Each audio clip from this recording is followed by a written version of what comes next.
keep it informal, but I do want to introduce everybody to this wonderful artist, Elaine Fleck. She's shows widely in the region and elsewhere. She can tell us about that. I just mentioned that she is a BFA from Virginia Commonwealth University Arts, VCU Arts, which is, premier art school in the country. And I always like to emphasize that we're very lucky to have that school in our state, because you can go there as an in-state student, and it's a great place to study art. So that is where Elaine studied, and then you did some other things in San Francisco, right? Yeah, City College, San Francisco, and San Francisco Art Institute. Oh, okay, great. More studies. Great. So she has a really unique technique that she has developed over the years. I remember so many exhibitions, some that we were in together, some that we yeah, we were in some together. Yeah, over the years. And it's a technique that combines paint with applied fabric texture. I'm sure that that's something we can learn more about. So if you would, just join me with a round of applause to welcome Elaine Fleck. Can I remain seated? Yes. All right. I was thinking about what I should talk about today, so I thought one of the best things is to tell you how all of this came together, how it formed. And so I have two main influences. My dad was an Army colonel, and we traveled a lot around the world. And I saw a lot of different cultures and the textures of different cultures. So, but he was also a Sunday painter. He loved art. He loved the arts.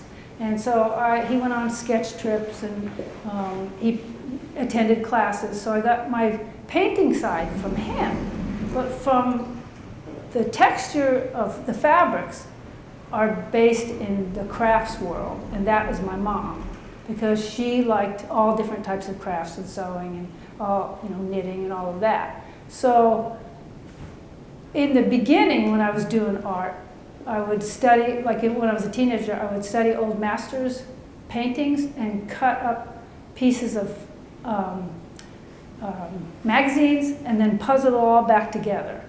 And so, but it didn't have much texture then. So when I was about 17, I decided to start stitching, hand stitching everything. So I have brought here today, because I wanted you to see the basis of all of this.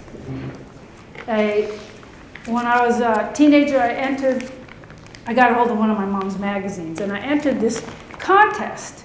And it was a needlepoint contest, and then I won second place out of 3,000 applicants. So Picnic on the 4th is mine. You can pass it around, because it shows you where all of these came out of, when they were still hand-stitched. Oh, I see. Yeah. So about the same time this was printed in the magazine is the year I entered VCU.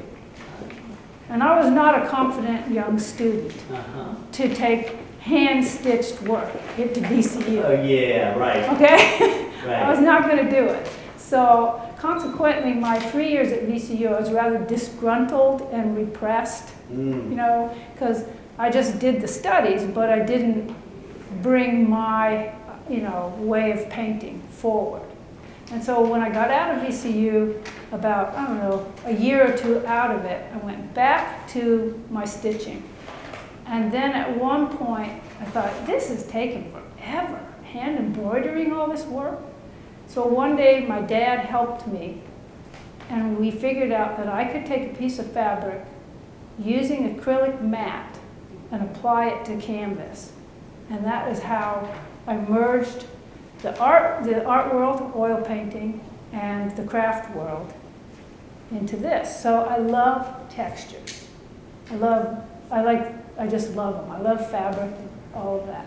Because that's a thing that maybe people don't always understand, that especially at maybe at a university, and maybe back at the time when you're talking about, there was a greater kind of sense of divide between like art and craft, or fine art and A craft. great divide. And so the Yeah. idea of crossing that boundary by making fine art, using craft techniques was Right. kind of not really, Not taken seriously at all. not taken seriously. That's At all. actually the right, yeah. So, Yeah.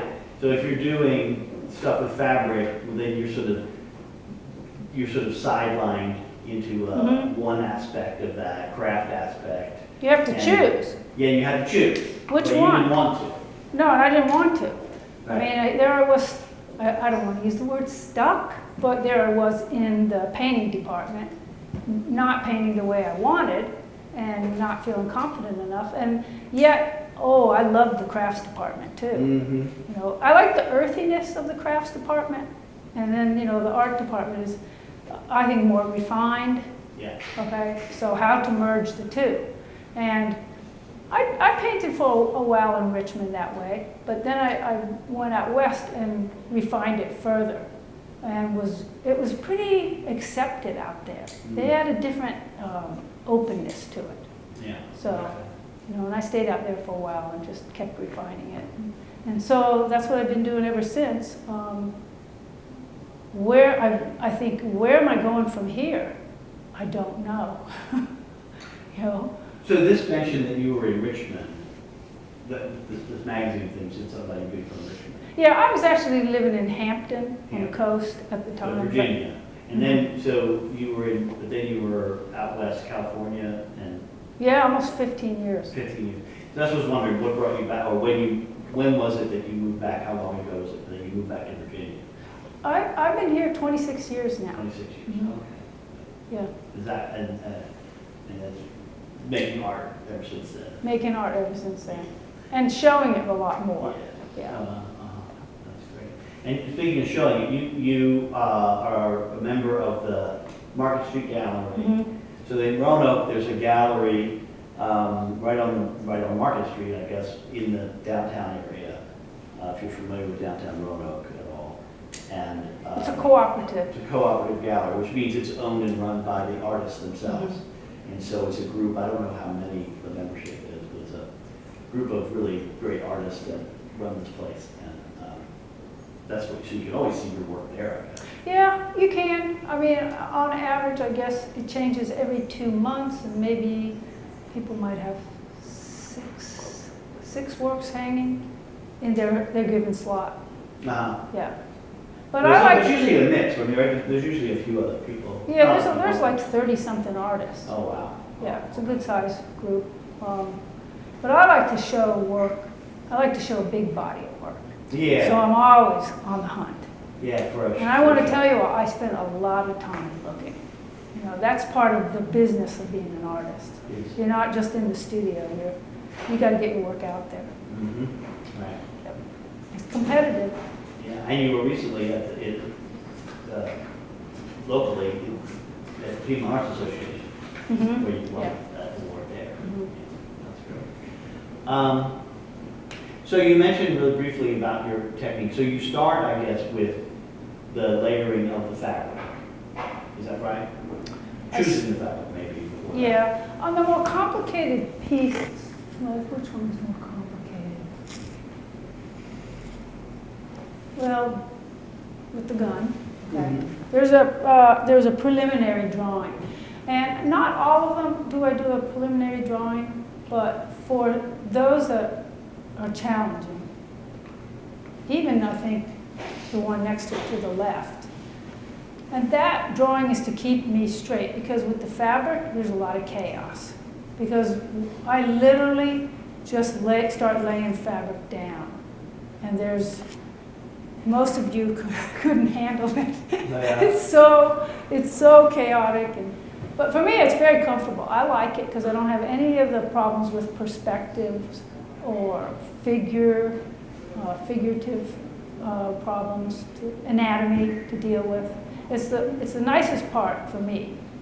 And then once I get the fabric down the way I want it, then I start bringing in lines more, and then I add more fabric, and then I bring in more lines, and then all around the print of the fabric is a red base.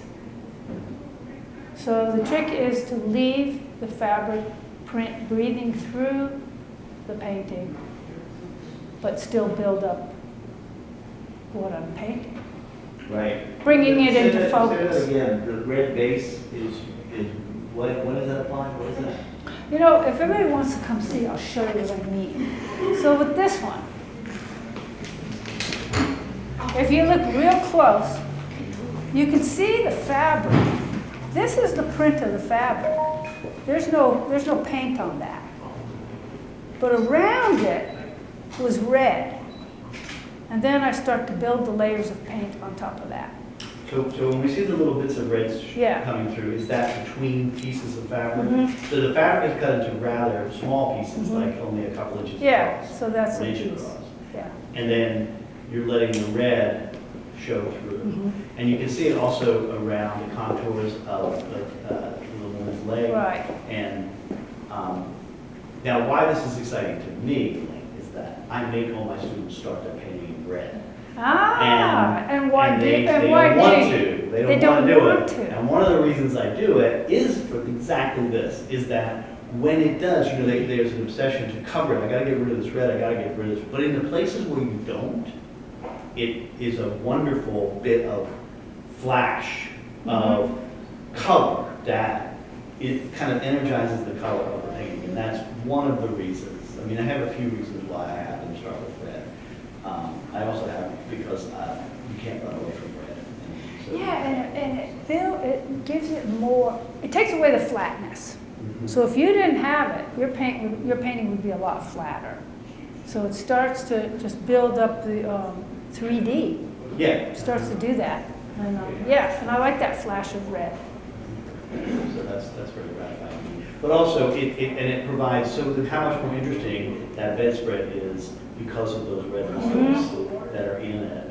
That are in it in a way that technically you could never apply them. Like you couldn't really, I mean, that's the way you get it, is by Right. layering. You don't get it by adding it. You get it by layering on top of it. That's great. And then I think there was one day where I actually forgot to paint the red in. And I saw the difference. Yeah. Yeah, and I was like, oh, I forgot something.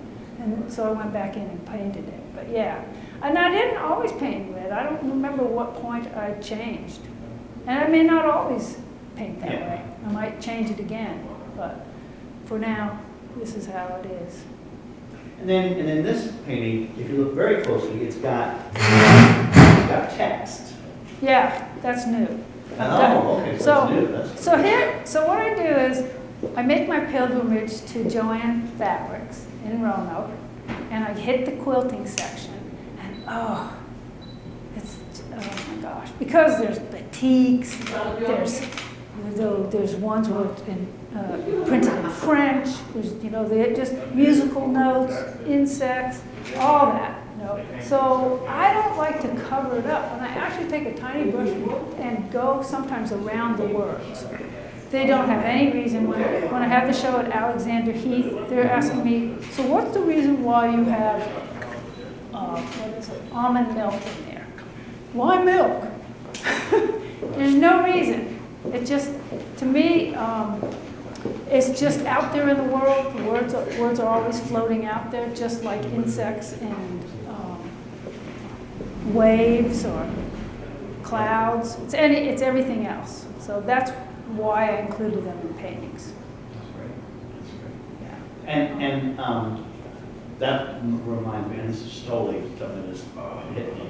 So do you think about, I think about someone like Jasper Johns and the way he would launch word crossword puzzles and newspaper, and he let words come through. But again, without, I don't think he used them in a kind of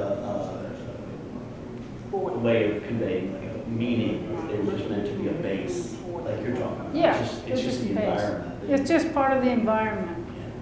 They're just out there like everything else. So, and I saw them and I'm like, ooh, I'll throw some words in today. So yeah, and music notes are coming in more and anything. But it's that's a fairly new thing, huh? Yeah, that's pretty new. So I think this was the one that was in P&HCC, or was it the other one? This one was, and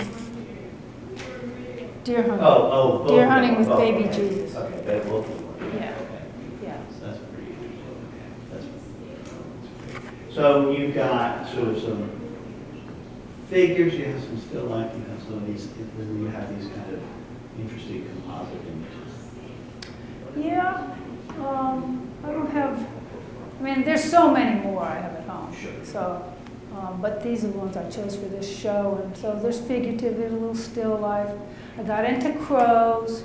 I don't know what that's about. The crow period is over. Now it's marbles. So right now I have paintings going at 5 different marble setups. And it's complicated to pull out a marble and make it 3D. But I'm having a lot of patience right now. The other day I was like, oh. But it's going good, and they'll show up in the shows one day soon. Well, that's an interesting thing to bring up, especially maybe to students, is that element of challenge and frustration and achievement in the studio, and how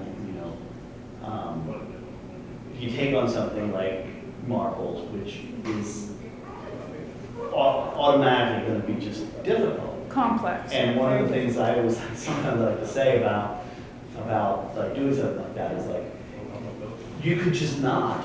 I said the same thing. Why am I painting marbles?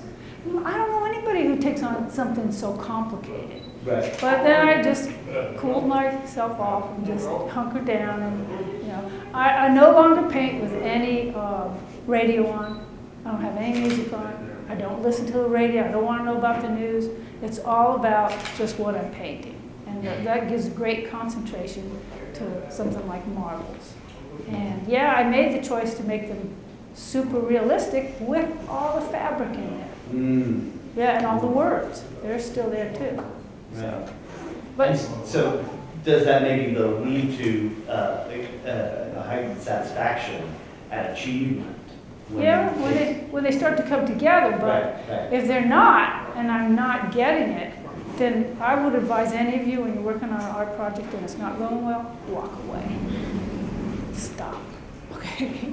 Do something else. Give it a break, refresh your mind, and then you'll be ready to go back and you'll probably do a lot better job. That was a key piece I was waiting for. Go back. Go back. Don't give it up. But give yourself a break, because I'll go around and around on an anatomy. Why can't I get this? What is the problem? Or some paintings just don't come together well. Like this one didn't come together well, and just recently made a big change. Years later.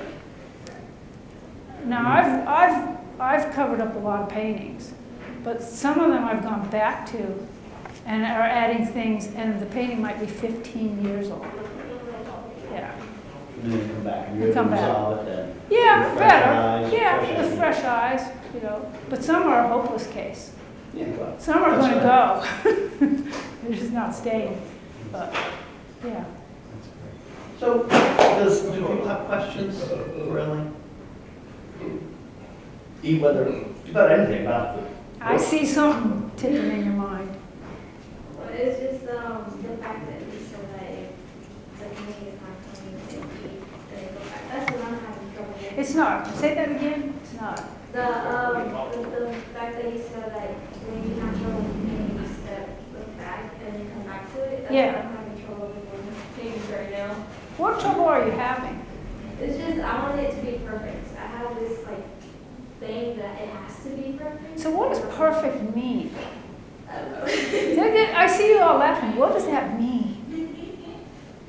I mean, when my husband stands in front of a painting, he's so literal that there couldn't be a woman flying across the sky with doves.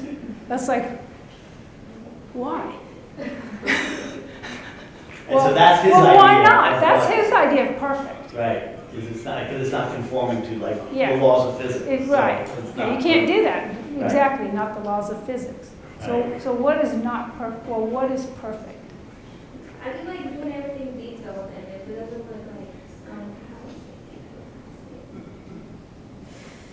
I just don't know how to explain it. So do you want it hyper realistic? Yeah. Yeah. want it, you Yeah, I've go. always been told by my art teachers in high school that, I'm perfectionist when it comes to like art. And I'm like, okay, yeah, it gets me frustrated when it doesn't come the way I want it to come out. Okay. Yeah. Anybody else?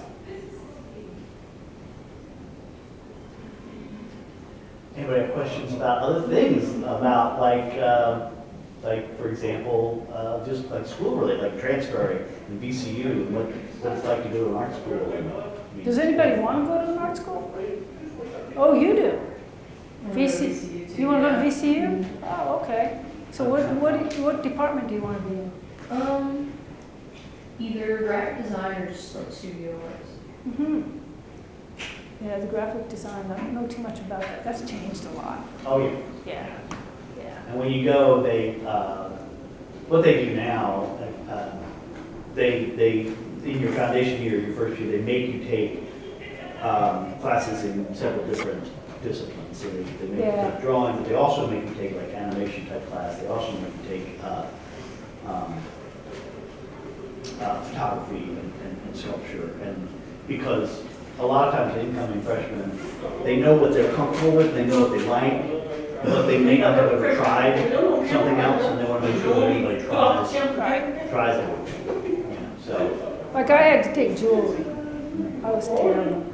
yeah. No, I was terrible. Made the heaviest earrings a person could. I mean, I don't know where they ended up, but yeah, really bad. So, So but they have you try the different things. Yeah, So they make you when you try. say like whether it's studio art or graphic design, they kind of give you a taste of both. And so you have to make it pretty long. But it is rather different. I mean, you know, yeah, graphic design is nothing like what we were in school, which was actually razor blades and actual paste. It was actually cutting and pasting. yeah. So, yeah, so it's rather different. So computer-based. A lot of it's computer-based now. Now they have creative technologies is a big thing as well. But do you still have to take the foundations, right? Like drawing? Take drawing. Yeah, you still have to do that, drawing and painting, all of that. Yeah, and I've had in discussions with them, VCU and other schools, you know, drawing is still the thing that they say in a portfolio they want to see. Because, you know, you can show them other things and that's nice, but they want to know, can you draw from observation? That's the big thing. Because that's foundational. So do you all draw? And drawing classes. You all draw? You have drawing classes? Some of you. Very good. Probably draw more than I do. Yeah, and when I say drawing, I mean drawing, but it can also be painting, but it's up, you know, drawing from eye, or, you know, Yeah. creating things from observation.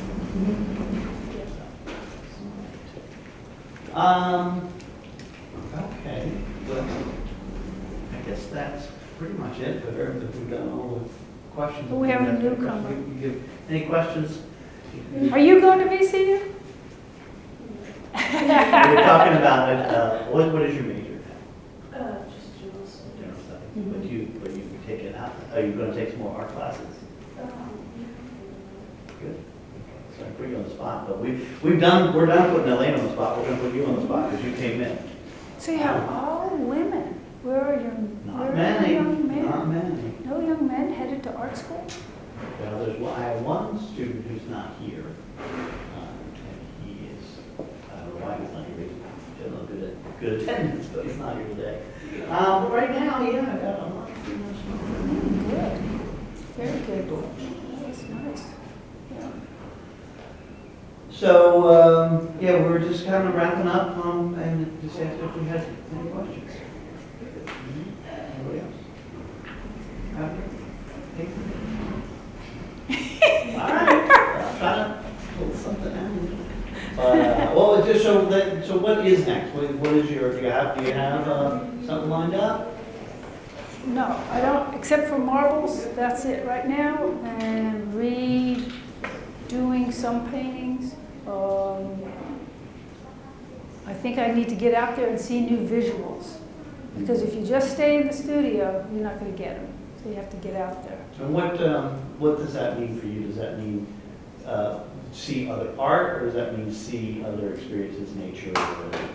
Just maybe do some travel, see other art, see other colors, see other textures, maybe hopefully see some mosaics. Just ideas. Like one time I went to Philadelphia and I thought, well, I went to an art museum and it was good, but the real thing that inspired me were the street murals. They were fabulous. Yeah, all They've throughout. got a really active mural program. They do, yeah. There. Yeah, I really like that. And I saw some good mosaics in Philadelphia. So, yeah, seeing what people do. Did you happen to go to South Street?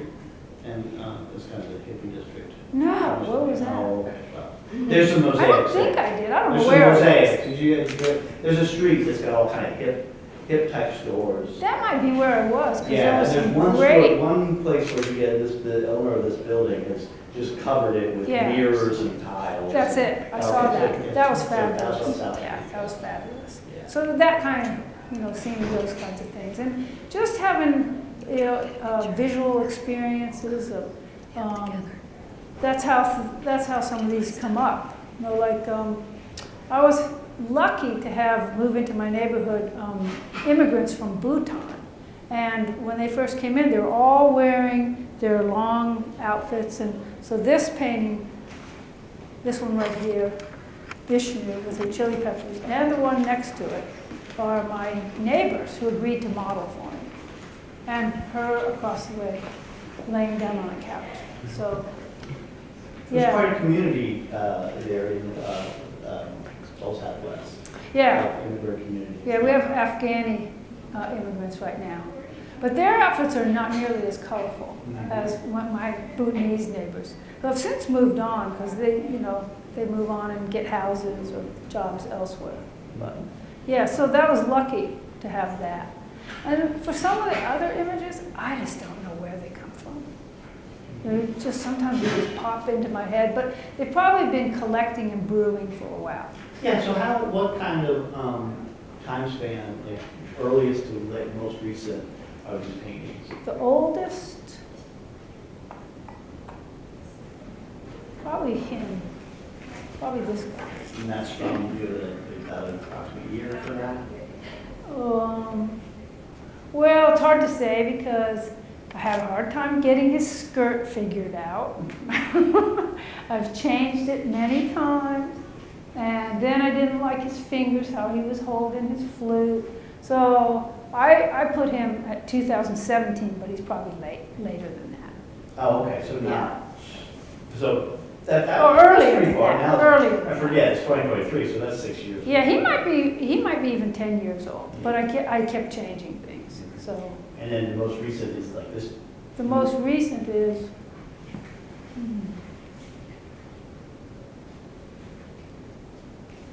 maybe the crow, Which would be, this guy. oh, that one. And then these guys here are pretty recent. Yeah. They're flying, the one all the way down on the end, which where did that come from? Faces and stars. But, it just pops up. Well, the hardest thing for me is what to paint, Sure. isn't it? Yeah, it's difficult. It's difficult, but it seems like I sometimes sit there and go, everybody else comes up with painting so easy. Why am I having such a hard time? So tell me, is that? Everybody struggles. Do they? I do. I certainly do. Oh, okay. Yeah. Yeah. I thought I was the only one. No, my wife, it's a constant discussion what to do. And you hope to find a vein that you can, or that you can Yeah. mine, and That's right. I hope to find not just a one-off, but I hope this opens up A whole stream. that Right. will lead to work after work after work, and I'm always looking for that. Yeah. And so I think people do. And I have done that, but it's only been a stream of 5 paintings, and then it's over. But you have one of the things that really ties your work together is, of course, your working practice, because you have a way of working, whatever the thing is, that helps you tie it together as well. Yeah. But, so I'll ask you all, what do you think is my favorite painting in the bunch? Look around.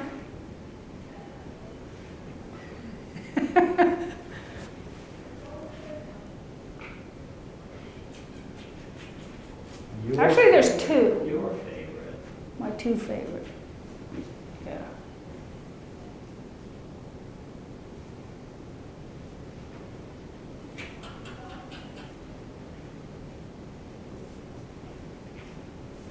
Well, I don't know, this reclining figure over there, I mean, I'm tempted to say this one, because this one has so much work in it. There's a lot of work in that, but then the shapes of that one are very, The reclining one, Ed Heddick said that's intense. yeah, It is intense. yeah. So it wouldn't be my favorite. Actually, my favorite is Deer Hunting with Baby Jesus. Oh, yeah, oh, okay, way over there, that's And right. nobody has asked me, what is that about? So, okay, so what's that about? Tell us about it. Let's I- go down there. Let's walk down. Oh, sorry. I actually, Let's just stay right here. I don't actually tell people what it's about. Oh, okay. Because it's hard for even me to articulate. But I will say that the baby Jesus itself was taken out of a building that was on fire in Roanoke, and the fire department placed it on the sidewalk. And I guess I was curious and wanted to see about the fire, so I pull up and I saw him sitting on the sidewalk. Took him home and he hung out in my yard for years. And one day I just placed the antlers on top of his head and started painting him. So that's a statue rescued from the fire. Yeah, And then after a lot of just living with it, you Yeah. decided to, and I just thought, what would it look like to have the antlers on top of his head? But I think there's a lot more to this painting. I know there's a lot more to this painting. Anybody have any comments? well, it's interesting that the arms are broken off. Yeah, That's kind of, they were broken. yeah. And you know, sometimes I'll paint them in. I'll find in a book where there's arms with, painting where they. So you've done more than this image of that. Now, so is the other Yeah. child, that's the same child? Yeah, The same well, you see, I statue? put the arms on. Yeah, but it's the same statue. Yeah, I see. Well, that's a potent image, isn't it? yeah. Broken arms and all. I think it's great to have, whether whether you want to share all the meaning of it, but it's so important, I think, to create an image that allows other people to draw conclusions, And because I always thought this is about art, that it's great when it elicits thinking in the mind of the viewer.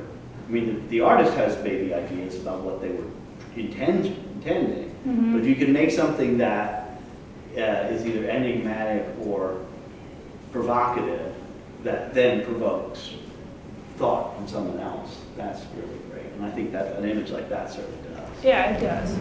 Yeah. I do have a certain mischievousness about it. Oh, you do? Yeah. But I didn't plan it that way. No. That one came around and it just kind of happened. I didn't go, oh, I know why I'm doing this, because even I didn't know. So, yeah. Cool. Anybody else have questions about any particular pieces, like that you're seeing here that you think you're curious about? It's interesting that there's a couple that are just fairly straightforward, these orchids and things that are pretty much straightforward. That's a nice mix to have in bedrooms, usually, if I can say, like simple observational pictures, and then these more sort of symbolic relationships of pictures. Yeah. I can't explain them all. Yeah. Well, they speak for themselves. They speak for Yeah. themselves. Yeah. Well then, this has been great. Thanks again so much for sharing your work with us and the community and our students. And thanks for speaking to us. And thanks to all of you. Thank you all for being coming. here. Thanks a lot. And one more round of applause to thank Elaine Fleck.